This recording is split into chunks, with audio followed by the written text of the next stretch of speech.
Revelation 4466 from the 21st of October 1948. Influence of matter on humans. Directed matter exerts great influence on the human being insofar as the spiritual bound in it urges him to unite with it, which therefore has the effect of the human being's desire for its possession.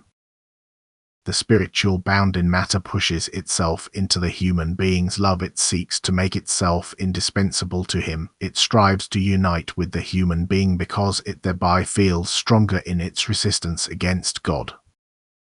For it also senses the resistance the human being still has against God, or it pushes towards people who still resist God in their immaturity.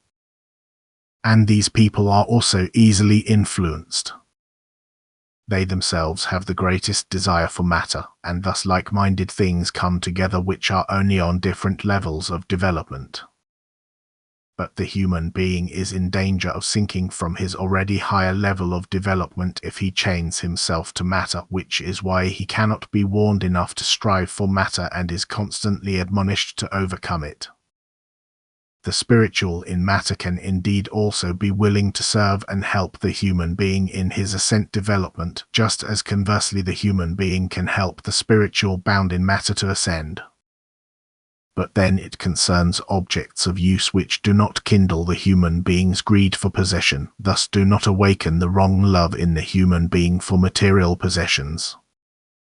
As soon as matter serves the human being, the resistance against God is already broken, but matter which does not fulfill a serving purpose will often awaken an increased desire in the human being to possess it, and it is this matter which is regarded as a danger for the human being's soul, for its influence on the soul is great and can have such an effect that the soul itself sinks to the stage where it is embodied in matter again.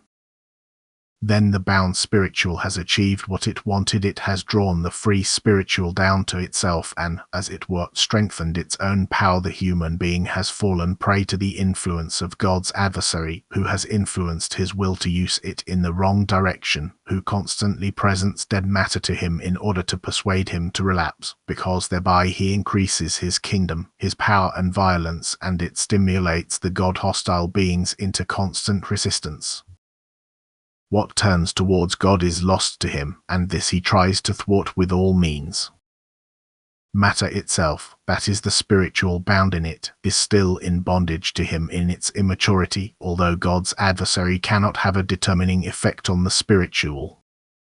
But since the spiritual itself has not given up its resistance to God, it also pushes towards people who are in the same resistance, who are pointed to matter by God's adversary, to whom he puts matter before the eye as a law of the world.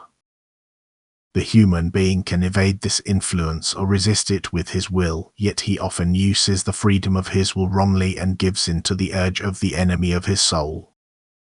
For this reason, the battle against matter is the actual battle the human being should wage in earthly life, for once he has overcome it, his ascent is also assured, because then there will be nothing holding him back on earth, and then his soul can soar into spiritual spheres, because then nothing will hinder its flight upwards, and thus there will no longer be any danger, and at the same time the human being then helps the spiritual substance in matter to ascend, which he uses, and thereby helps it to be of service, whereby the spiritual substance in matter can release itself from every form until it has finally also reached the last stage and can serve as a human being in free will.